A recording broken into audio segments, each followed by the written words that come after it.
Hi and welcome to Homeovision. I'm Dr. Swati, and after a bit of an extended sabbatical, let's get back to the lectures on homeopathic philosophy by Dr. J.T. Kent. Today we're going to discuss the chapter 3, which is titled Aphorism 3, Perception of what is curable in disease, curative in medicine, and the application of last to first.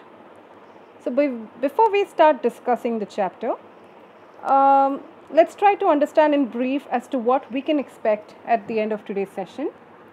So, we'll be able to list the components of the third aphorism of Organon of Medicine. We'll also understand the meaning of perceive as per third aphorism of Organon. We'll also try to understand what is to be cured in a disease, what is curative in a medicine, and how do we apply the knowledge of what is curative in a medicine to what is to be cured in a disease. Let's begin with a brief recap of the third aphorism, which states that if the physician clearly perceives what is to be cured in diseases, that is to say, in every individual case of disease, if he clearly perceives what is curative in medicines, that is to say, in every individual medicine, and if he knows to adapt according to clearly defined principles what is curative in medicines to what he has discovered to be undoubtedly morbid in the patient, so that the recovery must ensure to adapt it as well in respect to the suitability of the medicine most appropriate according to its mode of action to the case before him, as also in respect to the exact mode of preparation and quantity of it required, and the proper period for repeating the dose. If finally he knows the obstacles to recovery in each case and is aware how to remove them so that the restoration may be permanent, then he understands how to treat judiciously and rationally, and he is a true practitioner of the healing art. It's a lengthy aphorism, so let's try to break it down to certain smaller components so that we can understand bit by bit. Okay, so firstly, Dr. Hahnemann talks about that we need to know, or we as a physician need to know what is to be cured in a disease. We also need to know what is curative in a medicine, and we need to know how to apply the knowledge of what is curative in a medicine to what is to be cured in a disease based on clearly defined principles. Now, in this, he adds a little bit of extra information. He says that not only should we know which remedy is appropriate to cure which sickness, but we also should know which remedy is very suitable to the disease according to the sphere of action. We should also know in what way or what preparation or what form should the medicine be administered, how much of the medicine is to be administered, and what is the proper period for repeating the dose. Okay. Lastly, he says that just finding the right remedy or recognizing the sickness is not enough. He says we also need to know as to what the obstacles are that are blocking the cure. Okay. Not only do we need to know the obstacles to cure, we also need to know how to remove them. And only then he says that the restoration will be permanent. Okay. And if a physician has all of these knowledges, okay, that is when he understands how to treat scientifically, and he can be said to be a true practitioner of the healing art. So this is the gist of the aphorism as per Hahnemann. Now let's try to understand what Dr. Kent or how Dr. Kent tries to explain this particular aphorism to us. So if you see, we can see this is a common image of an iceberg.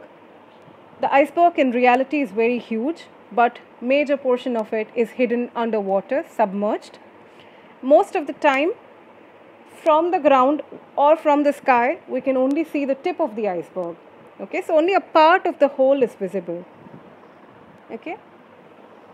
So, similarly, when Hahnemann used the term perceive, he means that we shouldn't just look at what is visible to us on the surface or just superficially. We need to look beyond, okay? Especially in terms of a disease, Dr. Hahnemann says, try to look beyond the pathological results of a disease to find what is to be cured in a disease, right? So he says that just looking at the results of a sickness will not give us the extent or the idea of the whole sickness. We need to try to understand or try to observe what is beyond this. So here Dr. Kent says, if Hahnemann had written the term see or look, okay, it could have been easily used to imply that, a part of the person or a local part of the person has some sort of a cancer or a growth or a tumor which has to be operated upon, and that can be called as a cure. Similarly, a urine examination of a particular patient reveals that probably his sugar levels are more, or there is more protein in the urine, or albumin in the urine, or blood in the urine, okay. And if Hahnemann had used the word look, it would have just meant that, if you somehow magically remove the abnormal, whatever is present abnormally high in the urine, then it means that the person has been cured, okay. So once again, Dr. Kent says that just looking at the results and removing them and claiming them to be a cure is not what Hahnemann meant. That's why he has specifically used the word perceive.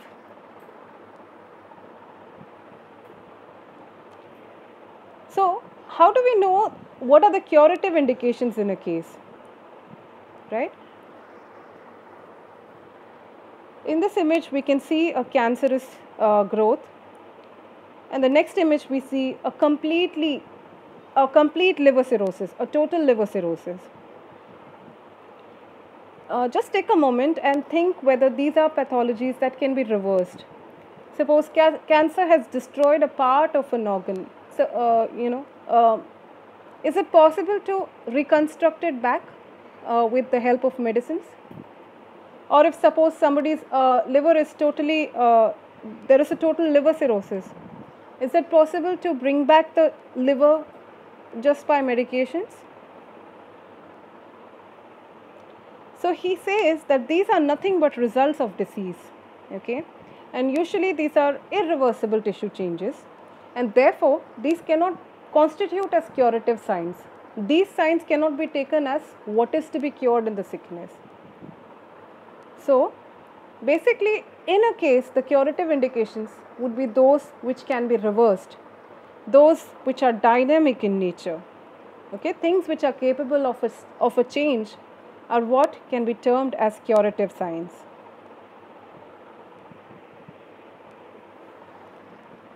Now again, Kent says that this particular thing, a concept that is how a person becomes sick, it follows a law, it follows a proper set of rules, and he has tried to explain to us with an example of the government, all right. So if you see government anywhere, wherever there are governments, it will constitute of a central authority, a central most powerful authority, and the power flows from the center to the peripheral. So in our country also we have the the constitution, which is the supreme. It decides, it is above everything else, and then we have the legislative body, right? And after the legislative body comes the parliament and the state legislatures. So obviously the central government has more authority than the state government, and the state government has more authority than a local governing body, say a panchayat, right? Similarly, at the executive level, we have the president, who is the supreme most, followed by the vice president. And in the judicial system, we will always have the Supreme Court, followed by the High Court, followed by the local courts. Similarly, in a human being, okay, how a disease is caused or how the sickness comes up will again be from center to circumference. It will be from the innermost of the man to his outermost. And this is a law. That means there is no other way to go about this. There is only this way, center to circumference. What would happen if there were two governments, right? Two equal central authorities. Is it possible? People will get confused, right? Who should I follow? Should I follow this person or should I follow that central authority? That's why the law or the supreme most will always be just one, okay? And everything else has to follow that single most supreme force. If that is not true, then there would be a total state of confusion, there would be anarchy, there would be a loss of confidence. Same thing holds good for our body also, okay? Body follows one governing authority, which is the vital force.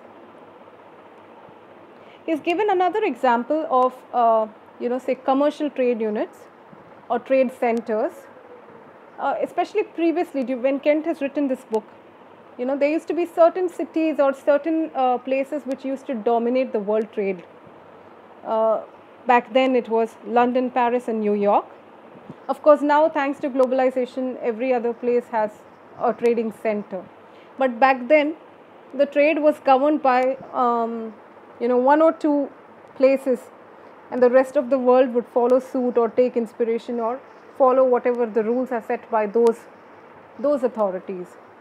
Even in present days, even in spite of globalization, it's not like every place has the same dominant trade, right? Like some places are more known for fashion and some places are more known for, probably agriculture, rice, etc. Different place has different products to offer. Okay. So here again, when he gives the example of trading centers, he says that the power flow is clearly from whichever place is more dominant in the trade, and the rest of the places have to follow suit. Another example that he gives is of the spider. We know that the spider also governs its universe from the center of the web. Okay, you can always find the spider in the center. Okay. So similarly, in human body, it is the cerebrum which is the center. Okay. And cerebrum is the one which governs the whole body. It governs the nerve cells. It decides good or evil. Cerebrum is the place from which order and disorder originate. It is the place where there is a beginning of the disease, and it is also the place where the healing process should begin. So it is nothing but the center of man's universe. And again here Kent says that it is not because of external causes that a person falls sick. It is always and always because of causes within himself.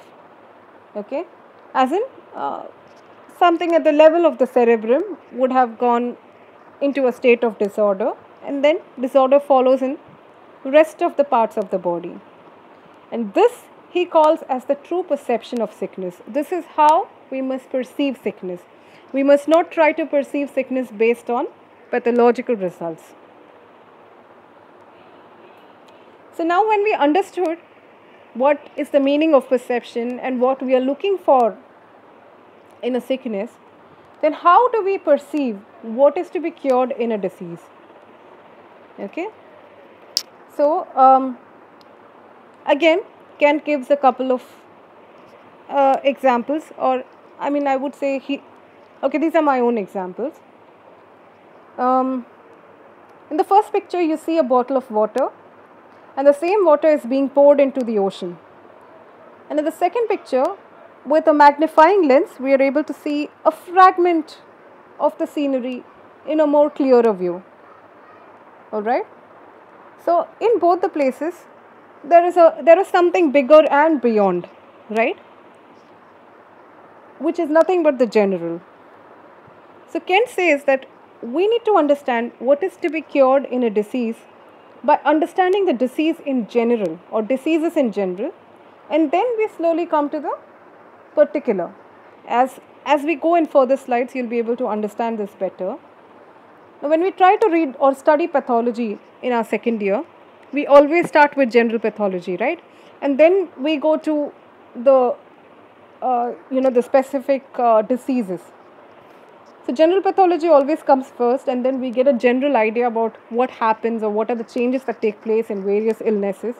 And then it becomes easier to study the individual illnesses, similar type of pathologies but different names, right? So same is what we need to do in a disease. Okay, this will be a little bit clearer when with the example given by Dr. Kent. He gives the example of acute miasms. Let's say let's take the example of epidemic. I mean, all of us can relate with the recent, of course it was not an epidemic, it was a pandemic, COVID.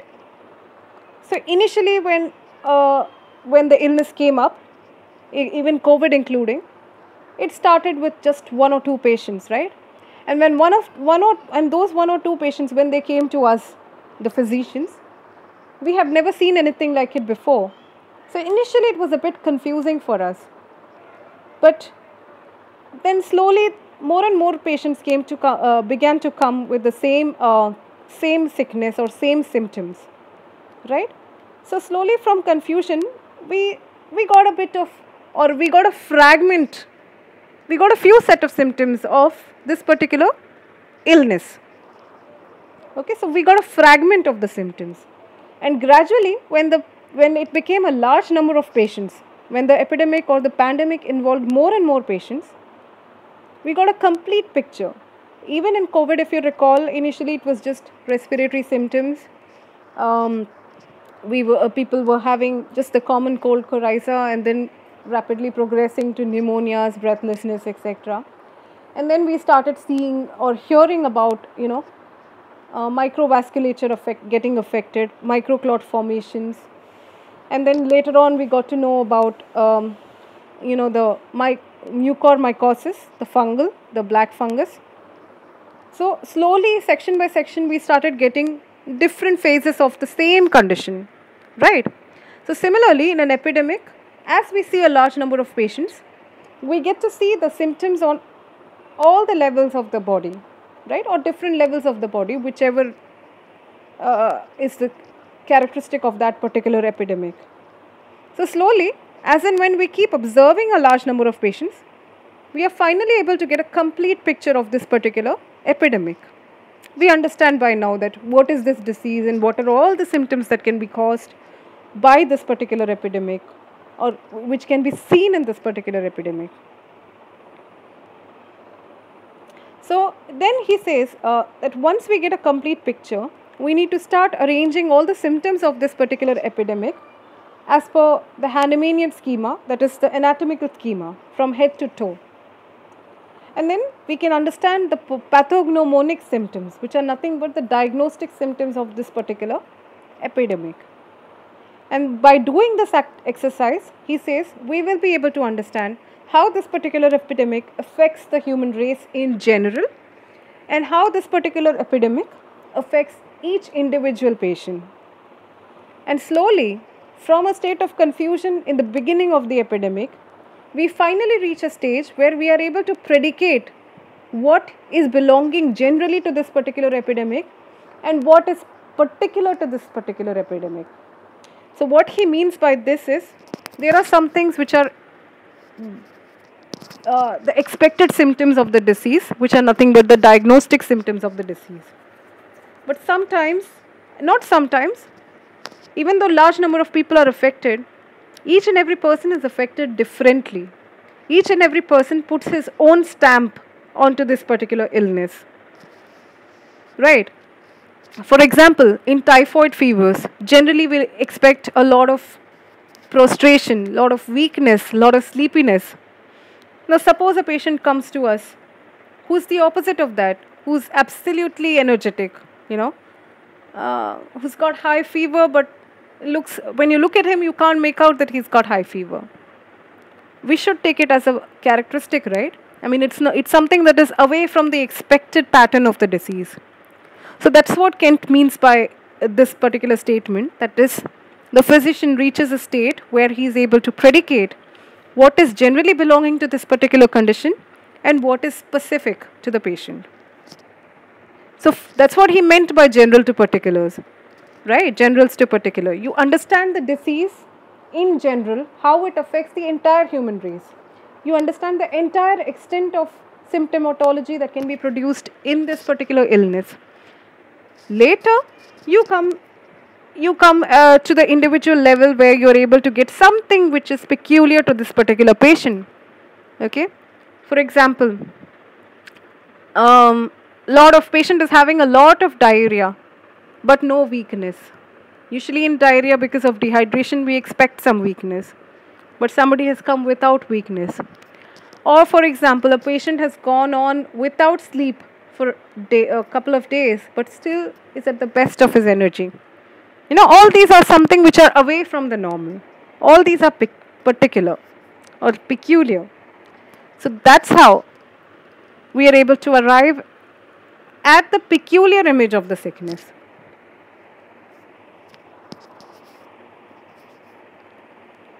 So that's what I am trying to explain with this next slide. We see in the image a group of umbrellas, all of the same size, same shape, okay, the same structure. But one umbrella is standing out, which is the red color umbrella. And that is the one that we are able to easily spot as soon as you look at the picture. And that's what he says by what is to be cured in a disease, this is what we need to perceive. What is making this particular case of sickness stand out? When I say case of sickness, suppose we are taking the example of COVID. We see 5 different patients with COVID. What is special about this particular patient, which is differentiating him from the symptoms that are seen in the other patients? That's what we need to look at. Okay.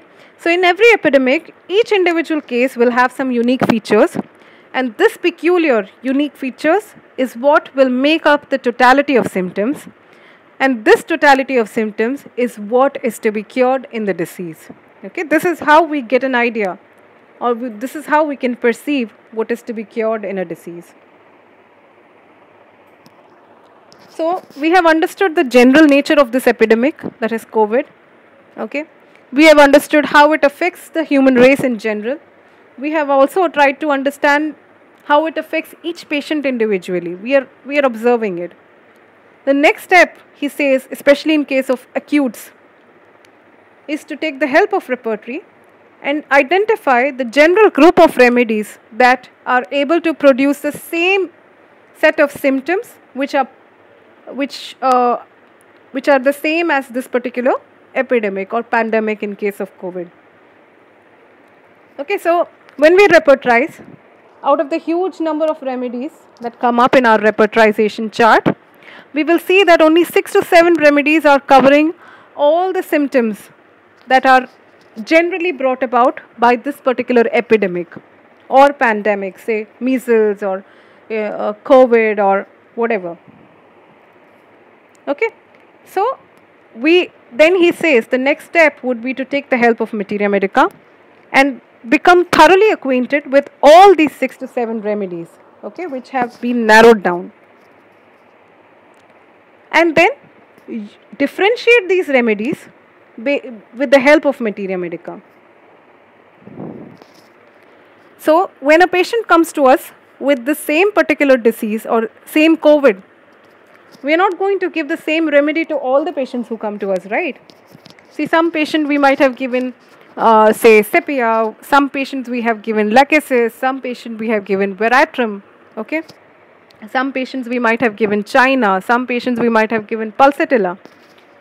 Now, how we will prescribe what remedy to each patient, that we can understand only if we are able to differentiate those 6 to 7 remedies that came up in our totality and see what is suitable to this particular patient. He gives the example of a family, okay, in which all the members of the family have contracted the same epidemic, the same disease.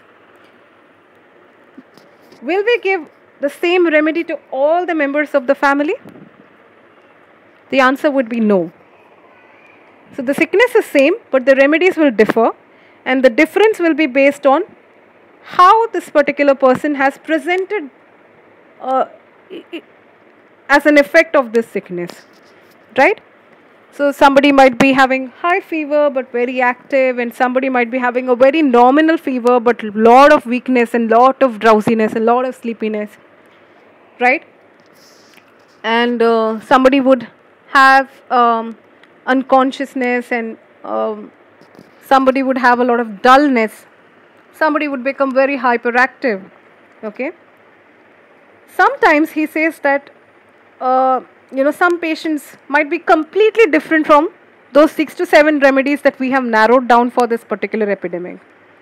So should we still try to fit them into one of those seven remedies, even though they are standing out? Right. For example, we get a patient who is having extremely increased or unusual appetite during the fever, more than his usual. His attenders will come and tell us that, he's eating so much. Usually he is somebody who doesn't eat at all, but once he fell sick, or a couple of days before he started falling sick, he's been eating like anything. Right. And he's come with the same epidemic, and we have narrowed down some 7 to 8 remedies. None of those remedies are covering this PQRS point. Okay, that is unusual appetite during an illness. So this is a PQRS symptom, and we know that PQRS symptom will have to be given the highest importance. So should I just rule out the remedy which is covering the PQRS just because it's not been in our list of remedies that we made for the epidemic? Kent says no. This list is not at all absolute. Okay, it has been made only to help in studying the epidemic. It is not the absolute. Sometimes we may have to go out of box and prescribe an out of box remedy when the patient calls for it, or when the patient indicates that remedy.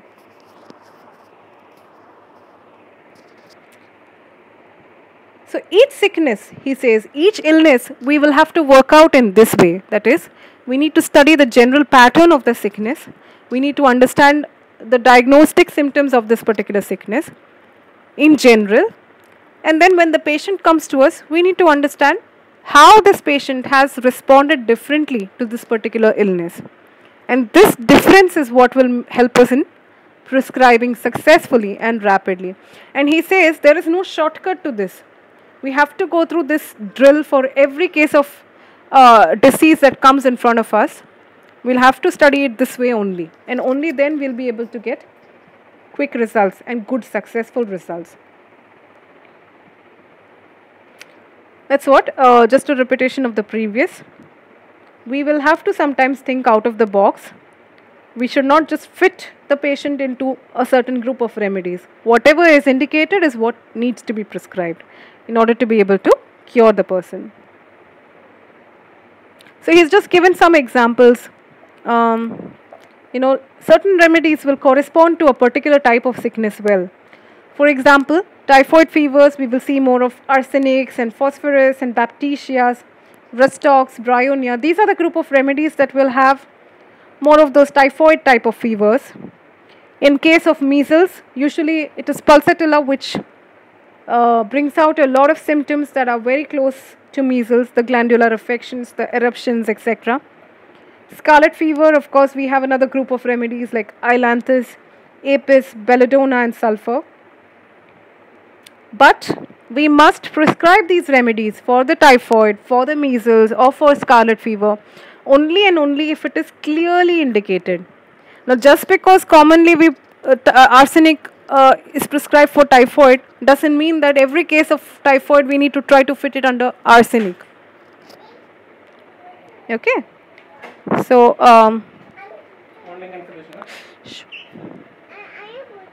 how to perceive what is to be cured? Yeah, so that's, so as a concluding statement, we need to have a clear and thorough knowledge of the disease. We also need to be able to perceive what is to be cured in a disease in that particular individual case. Okay. We should be able to identify what is peculiar in the image of sickness in this particular individual, and then finally we arrive at the remedy.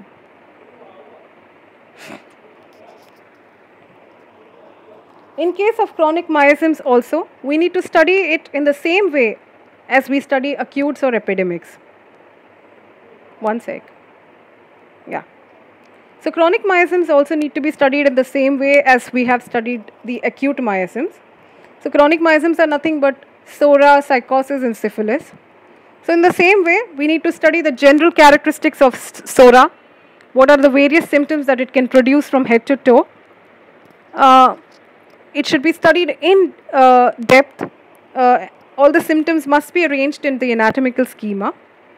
Psora, of course, has already been studied and described in depth by Dr. Hahnemann, along with a list of antipsorics. So Dr. Kent here says that similarly, we need to make a study for psychosis and syphilis, and only then we'll be able to successfully treat chronic miasms.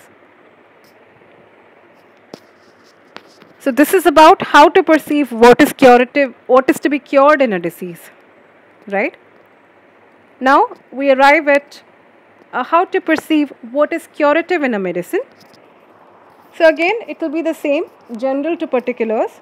So generally we try to study medicines by drug proving on large number of healthy humans of varying ages and genders, constitutions, diatheses, temperaments, etc. We try to get as large a population as possible. We collect the symptoms of all the provers and try to arrange them as per anatomical schema. Of course, all the symptoms will not be produced by all provers.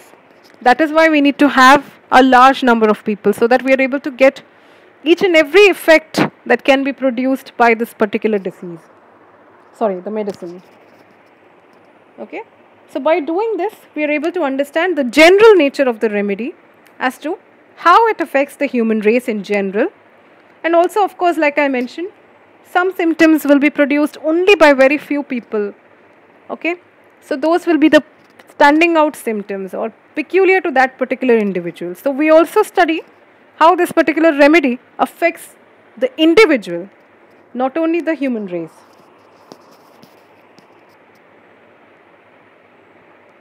Further, Kent says that a drug proving can be told or said to be complete only and only when we have been able to get the symptoms of this drug on each and every sphere of the body, each and every location of the body.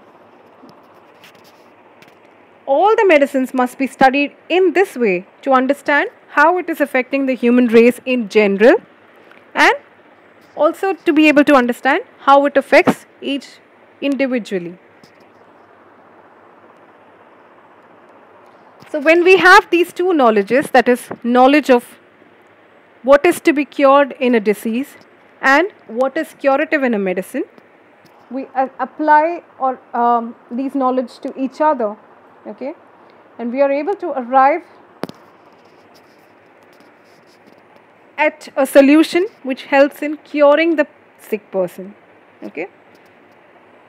Using these two knowledges, a physician can instantly identify which remedies will aid in curing the symptoms of a sick man. So he'll come down to what Ken says is, if these knowledges are very deep and thorough, if a physician is having a good knowledge of disease in general and he's having a good knowledge of the drug effects, as soon as he listens to the symptoms of a sick person, his mind is instantly able to recognize or recollect a group of remedies which correspond to the same symptoms as that of the disease, and with the help of materia medica, he is able to identify which is the remedy that is most suitable for the sick person. So I hope the lesson was clear. We'll just conclude by taking a recap of what we tried to understand in this session. We understood the main components of aphorism 3 of Organon of Medicine, the meaning of perceive as per Dr. Hahnemann, how we can perceive what is to be cured in a disease, how we can perceive what is curative in a medicine, and lastly, how we can apply the knowledge of what is curative in a medicine to what is to be cured in a disease. In case of any questions, you can reach out to the email ID listed at the end of slide. These are the references for this particular presentation. Thank you.